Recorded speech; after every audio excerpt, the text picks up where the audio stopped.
Now, this is a drawing that we're going to be getting to later. So all the different pieces that are inside of these concentric circles that we're talking about all have an aspect to do with what's really important in understanding the chart of Adam Arishon, the first man. Now, this is the ascendant of the first man. It actually occurs right here, the very beginning of the sign of Aries. And it goes around. So now what Reb Yaakov said, for example, the opposite of Aries is going to be Libra. So square to Aries is going to be, let me see, Cancer. Going to be 90 degrees away.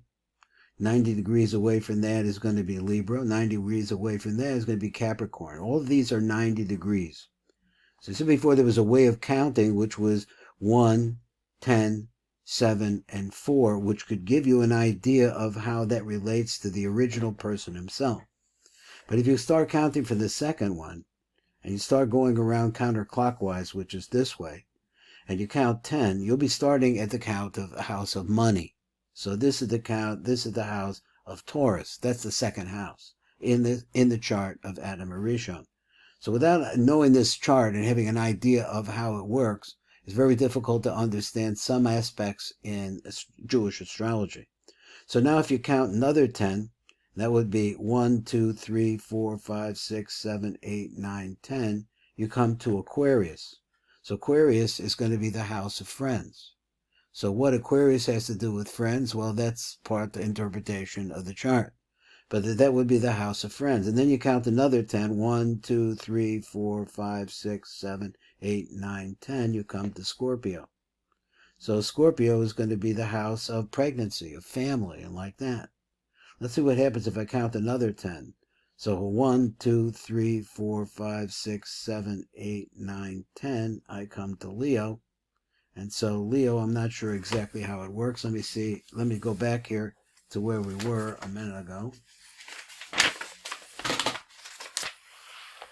So it's the second house, the house of money, goes to the 11th house, the house of friends, goes to the 8th house, which is the house of pregnancy, and the 5th house, which is the house of children. That's what we learned the last time.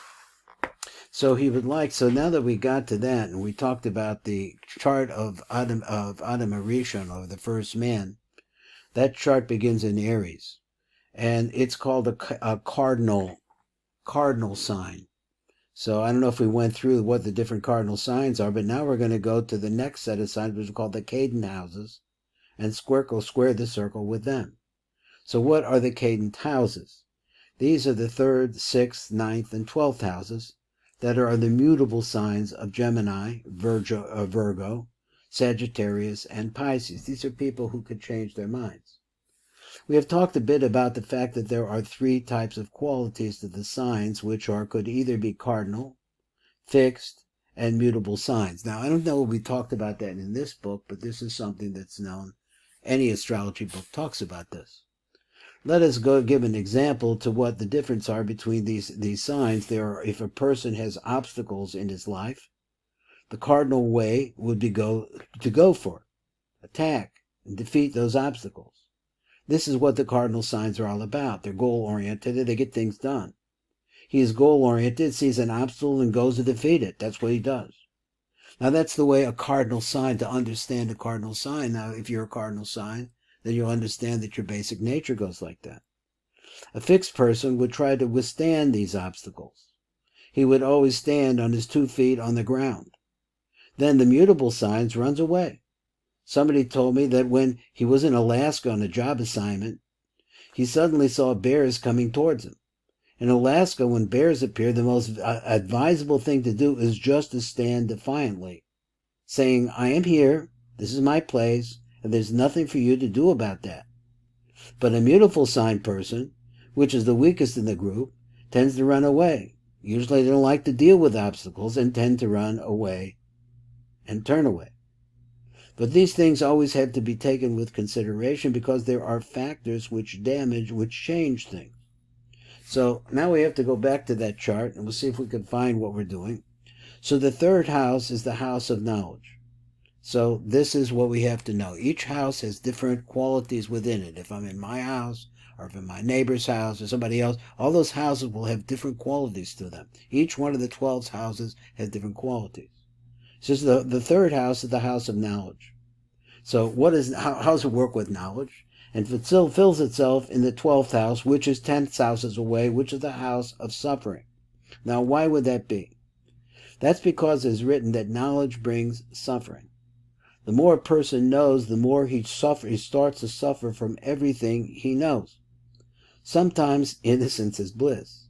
So the 12th house of suffering, which is the house of suffering, fulfills itself in the 9th house of religion.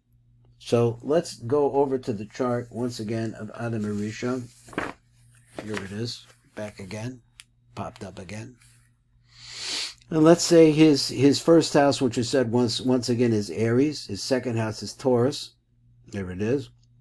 And his third house is Gemini. Now we'll count 10 houses from Gemini. 1, 2, 3, 4, 5, 6, 7, 8, 9, 10. It brings you to Pisces. That's 10 houses away from in the mutable signs. And then let's see what else he says. Then the mutable signs run away. He says, I'm person, which is the weakest sign of the group. He said, so the third house is the house of knowledge. So it fills itself in the 12th house, which is this over here, way over here, which is the house of Pisces. Pisces is the sign of suffering. So he says that of suffering going forward. That's because it is written that knowledge brings suffering. The more a person knows, the more he starts to suffer from everything he knows. Sometimes innocence is bliss. So he says the 12th house of suffering, where you go from there, fulfills itself in the 9th house, which is the house of religion. So let's just take Adam Arishon's chart. Here's his 12th house, which is the house of Pisces. We're going to count 1, 2, 3, 4, 5, 6, 7, 8, 9, 10. And it's the house of Sagittarius. Sagittarius is a very religious sign. It's a house, the sign of religion. So he says, and the main answer to suffering is to find the answers in religion. Most people come to religion, or their religion gets strengthened when they suffer. And the 9th house of religion fulfills itself in the 6th house of service. So let's go over here, Adam Arishon's chart again. I'm going to bring it back up. So here we got over here to the 9th house, which is the house of Sagittarius. And let's count 1, 2, 3, 4, 5, 6, 7, 8, 9, 10. And it fulfills itself in the house of Virgo. Now let's see what he says about that. I'm trying to find it. That's because it's written, knowledge brings suffering. The 12th house of suffering fulfills itself in the 9th house of religion. And the main answer to suffering is to find the answers of religion. Okay, we said that. Most people come to religion, again. So he says the 9th house fills itself in the 6th house. 6th house is the house of Virgo. Virgo is the house of service. Because religion teaches a person that he has to serve the community and can't just be there for himself. And I am just giving you here simple explanations of how this works. But there are other ways to explain all these connections too. For example, let's take the 9th house as also the house of one's philosophy, the house of our world, of your worldview, your Weltanschauung. So he says how optimistic or pessimistic you are, how you see the world, how you see yourself in it. And if your philosophy is right, that the 9th house, then it brings you health, which is health. The 6th house is also the house of health. The 6th house is also the house of health, how good your health is. And the cause of your health is your mental attitude, which goes 10 houses backwards to the 9th house. So therefore, that's a house of religion. This is an idea which is gaining ground in the last 20 years or so. The doctors talk about it and implement it. And the cause of your health, that is the 6th house, are your thoughts, right? Which is the 9th house, your religion or your philosophy. So again, we see the interconnections between these houses. So I think we're here. This is Baruch. We're at the end of this shir. This is the Tikkun Elevator Kollel, trying to learn. This is serious about astrology. Buy this book. Be a big help.